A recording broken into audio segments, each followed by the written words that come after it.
TikTok malam ini dipersembahkan oleh Kuda poni. gelang hitam. Ya, jadi pemirsa, teman-teman semuanya, hari ini kita ada di Kebosan Village, di desa yang sangat terpencil, Ya, sangat tenang. Bisa dilihat ya, itu suara HP saya, mohon maaf. Banyak chatting karena ini sedang membahas masa depan saya dengan entah siapa orangnya, saya juga nggak tahu. Tapi semoga siapapun pilihan saya itu yang terbaik. Ya, amin. Malam ini kita mau TikTok. Ya, temanya apa nih kita nih? Temanya yaitu tentang hidayah. Iya, bukan hidayah tetangga kamu ya. Lagi Ustazah Hidayah. Ya, setiap orang itu kan pasti punya pengalaman Muslim ya, Muslim maupun non Muslim pasti pernah merasakan namanya hidayah. Kalau yang pernah aku baca sih, hidayah itu mahal sekali karena hanya sekali mungkin hidayah Allah berikan, dan kita tidak mungkin mendapatkan hidayah kalau tidak ada usaha untuk mencari tahu, untuk berusaha lebih baik lagi. Mungkin dari kamu mungkin ada pengalaman tentang hidayah gitu, Mas Hidayah? Taufik Dayat ya, Yes. pemain bulu-tangkis. Oke. Kalau aku sih tentang hidayah ya, aku tuh karena aku anaknya tiktokers gitu, scroll tiba-tiba aku cerita pengalaman pribadi ya. Kala itu waktu aku sedang sakit, yaitu saat marak-maraknya COVID-19. Aku tuh sakit sampai benar-benar sakit gitu loh. Dan aku tuh merasa kok apakah ini akhir dari hidupku.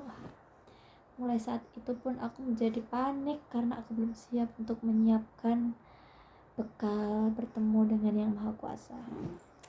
Kan aku tiktokers ya kan, jadi kan aku sering scroll tiktok. Nah nggak sengaja itu tuh sering sekali dua kali sering muncul tentang kayak apa ya, kajian gitu loh. Itu kan sekali dua kali kan, nek seumpama aku lihat terus kan itu kan sering muncul. Nah akhirnya aku tuh apa ya, itu sebenarnya hidayah itu bisa berubah lebih baik atau hidayah itu bisa hadir itu menurutku karena kita ingat mati. Kalau menurut kamu ingat mati ya? Kalau versi aku merasa Tuhan Allah itu sangat sayang sama kita. Mungkin aku agak sedikit ralat ya, petunjuk itu sering sekali muncul, tapi bisa kita katakan hidayah kalau hati kita sudah tersentuh kayaknya. Mungkin Allah tuh sering di setiap langkah kita, setiap kehidupan kita, setiap apa yang ingin kita putuskan, Allah tuh kadang sering memberikan petunjuk-petunjuknya gitu loh. Kalau di pengalaman aku sering banget sih ya, memang menjaga diri, menjaga kualitas keimanan itu lebih berat daripada awal mengenal gitu. Kayak aku yang mungkin latar belakang sudah pernah ya mungkin mengenal agama lebih baik daripada teman-teman yang baru masuk Islam, itu benar-benar kayak apa ya, keistiqomahannya dalam berislam tuh sangat diuji gitu. Nah dan aku merasa Allah tuh sangat sayang sama hambanya. Aku berapa kali sih selalu dapat teguran dari Allah yang itu kayak ya sama kayak tadi cerita tentang COVID. Aku juga kebetulan penyintas ya, pernah ngerasain COVID yang kedua itu yang yang berat banget, yang setiap hari itu masjid di sekitar aku dulu sering banget ngumumin orang meninggal. Itu udah bikin panik attack. Aku sampai sempat berhalusinasi, mungkin ini sudah ajalku, karena aku seperti merasa ada yang ngikutin aku, ada yang mimpi kayak aku tuh ini mimpi hidup apa enggak gitu. Kayak aku parah banget lah saat itu. Dan ya mungkin kebodohan saya saat itu, kenapa nggak waktu sehat saya tuh ngerasain apa ya, Allah tuh sebenarnya sayang gitu, kenapa harus jatuh sakit dulu saya harus sadar. Biasanya emang kayak gitu Ya kan, ya, tapi ini itu bukti Allah tuh sayang banget sama kita sih. Terus maaf ya, sebulan ini batuk, ini udah 1,5 sebulan. Minta doanya dari teman-teman cepat sembuh. Nah, yang kedua ini yang benar-benar menohok, sebenarnya sih aku tahu yang namanya tabarut atau berhalwat itu memang sebenarnya Islam sendiri juga mengatur ya, tata cara kita berpakaian, tata cara kita bergaul dengan lawan jenis tuh Islam sendiri mengatur dengan sedemikian rupa. Tapi kadang ya hawa nafsu itu yang membuat orang manusia itu menjadi lupa diri, lupa apa yang sudah pernah diajarkan oleh ustadz-ustadzah kita terdahulu, apa yang pernah kita baca ya. Ujian keimanan lah, istiqomahan itu diuji saat itu, sampai akhirnya aku di fase yang terendah, sempat di fase yang terendah, aku menemukan artikel yang diposting temanku, ya postingan lah intinya, postingan di WA dan juga di Instagram yang menyadarkan aku. Salah satunya ini loh, tentang halwat.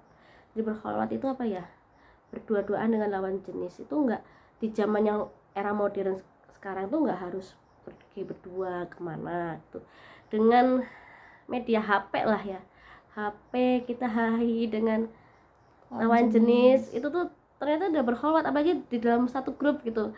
Yang aku masya Allah ya, memang belajar Islam itu harus sedetail itu gitu loh. Harus, kalau kita nggak pengen terseret ke mana lubang neraka ya, itu harus benar-benar belajar. Aku tuh kayak tersadarkan lagi, oh ya aku tuh udah tahu, di pondok juga dikasih tahu batasan bergaul dengan laki-laki bagaimana, menjaga suara, menjaga diri. Kenapa harus aku punya masalah dulu baru aku tersadar bahwa berhalwat, meskipun tuh teman ya, teman kerja atau mungkin dulu teman sekolah, itu benar-benar kita harus punya batasan. Itu aku terima kasih sekali sama postingan temanku itu, meskipun agak menohok ya, tapi itu kayak menyadarkan aku, oh ya sama ini aku mungkin terlalu open ya, terlalu hai. Mungkin yang udah kenal aku tahu sendiri, aku tuh orangnya rame banget dan sama siapa aja kayak gitulah, nggak bagus dicontoh. Tapi alhamdulillah setelah dapat lihat postingan, sebenarnya dia nggak ngirim sih, aku minta kirim aja dia juga nggak ngirim gitu loh. Nah aku lihat dari teman akhwatku itu, dia masya Allah menasihati lewat postingan, entah itu WA ataupun DM ataupun cuma komenan yang itu mengarah ke bercandaan, itu sebenarnya sudah dikatakan berhalwat. Ya mungkin yang pemirsa mungkin merasa segitunya, mungkin berbeda pendapat sama kita sih nggak masalah sih. Kalau buat aku sendiri, aku pribadi, menurut aku itu hidayah sih. Aku kayak tersadar bahwa aku sebenarnya nggak boleh gitu, apalagi aku yang sudah bersuami itu harus benar-benar menjaga muruah, menjaga marwah sebagai seorang istri. Itu yang meskipun aku tuh kerja di lingkungan yang campur aduk cowok dan cewek ya, laki-laki perempuan, harus bisa menjaga nama baik suami. Jadi dengan apa? Dengan menjaga diri dari perbuatan atau perkataan yang nanti bisa mengarah ke hal-hal yang nggak baik ya. Karena setan tuh lebih apa ya, lebih cerdik ya, pinter apa cerdik, nggak sadar ya kita tuh ya, kadang kita tuh nggak sadar terjerumus tuh ya. Berapa menit nih? Udah hampir 10 menit ya. Oke, kalau aku sih tentang hidayah ya, dari pengalaman aku sendiri. Kalau tadi kamu kan ngomongnya hidayah itu mahal. Kalau menurut aku hidayah itu nggak mahal. Kita bisa mendapatkan hidayah di mana aja dan kapanpun. Yes, benar.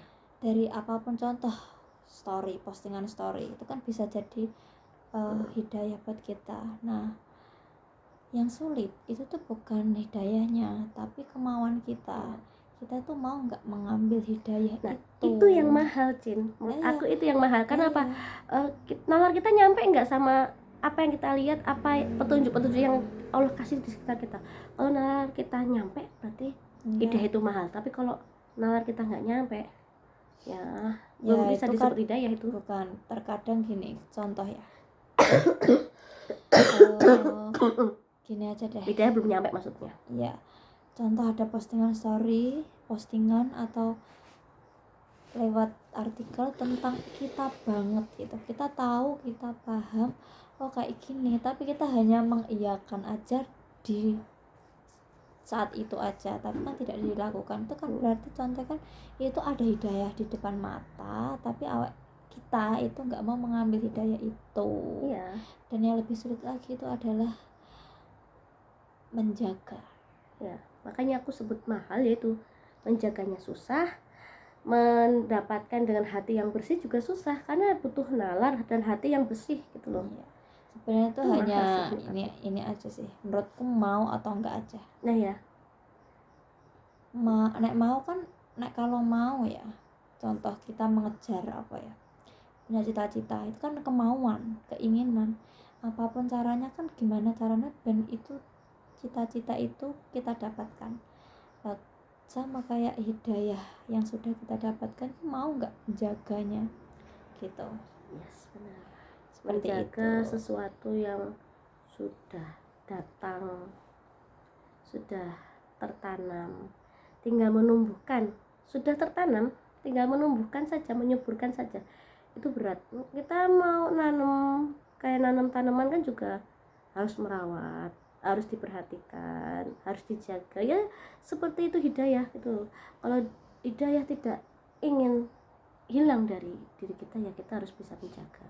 Ya itu dengan psikolog, ibadah, banyak-banyak. Yang paling berpengaruh itu adalah lingkungan pertemanan. Itu juga pengaruh sih. Pengaruh banget. Soalnya contoh ya, di satu lingkungan pekerjaan itu ada 20 orang, sedangkan yang mendapatkan hidayah ada 2 orang, itu nggak bisa, sama sekali nggak bisa. Jadi emang lingkungan teman itu sangat mempengaruhi, apalagi kayak kumpul udah kita Ya. Nah, kita akan mengevaluasi orang lain. Gosip. Iya betul sekali. Apalagi orang yang suka mencari kejelekan orang lain, toksik banget. Ya mungkin salah satunya kita pernah ya, pernah pasti pernah. Sadar nggak sadar kita pernah mengalami seperti itu.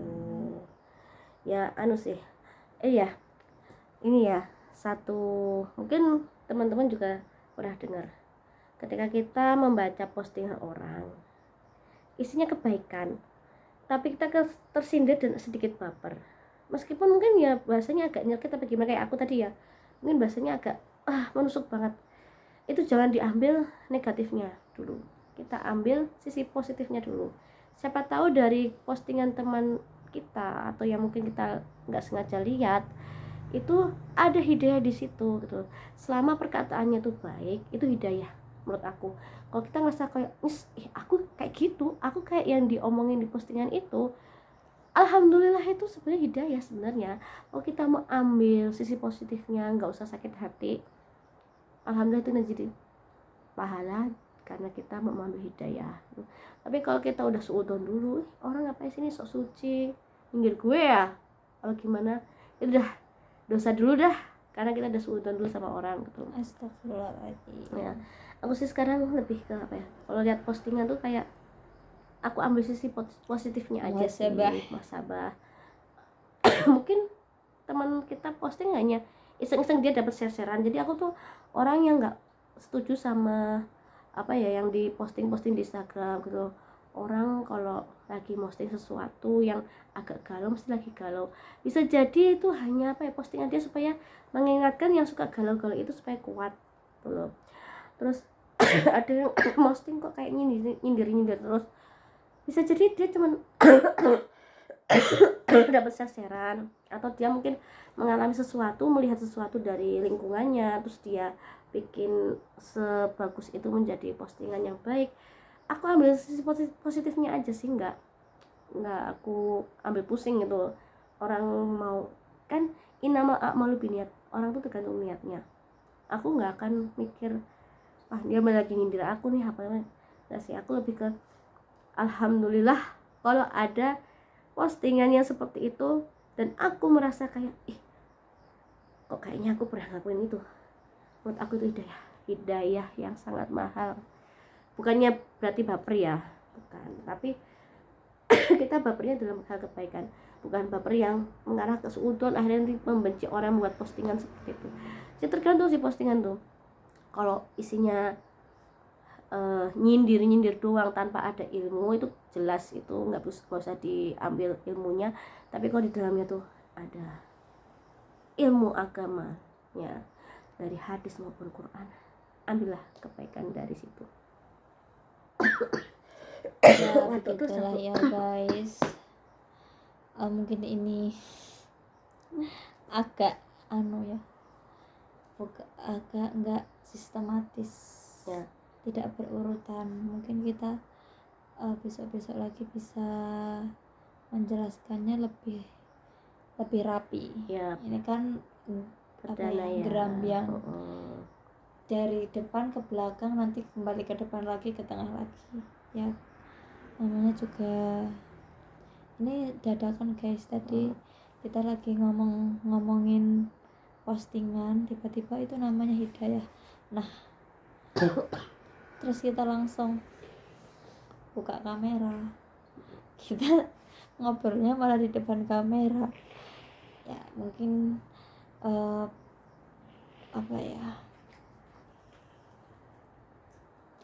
bisa jadi pembelajaran juga untuk teman-teman, untuk kita semua. Aku juga bingung mau ngomong apa. Ya mungkin agak bosenin, maaf ya.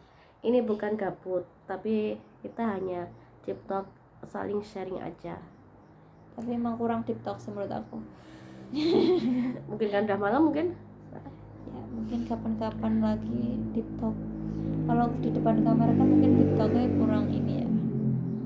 Mungkin kapan-kapan kita bisa buat deep talk tapi yang nggak ada mukanya aja, maksudnya omongan doang. Bisa sih boleh kayak gitu Ya. Jadi kayak omongan kita terus nanti ya obrolan kita kan sharing ya satu sama lain. Kalau ini kan kayak bercerita pengalaman, bukan sharing, bukan deep talk ini. Ya cuma berbagi aja sih, menurut aku berbagi pengalaman tentang hidayah itu bagaimana, apa yang kita ngerti tentang hidayah itu sih menurut aku. Oke. Udah? Ya. Makasih yang udah nonton. Semoga kita sehat selalu. Amin, selalu dijaga oleh Allah. Semoga saat nanti tahun 2023 yang lagi booming, lagi viral mau resesi itu, semoga kita selalu Allah berikan rezeki yang baik, kita tidak terdampak, kita masih bisa membantu orang lain, yang penting masih aman lah, terlindungi ya. Semoga semuanya dijaga oleh Allah. Sekian dari kita, jangan lupa ibadah, selalu memperbaiki diri. Assalamualaikum warahmatullahi wabarakatuh.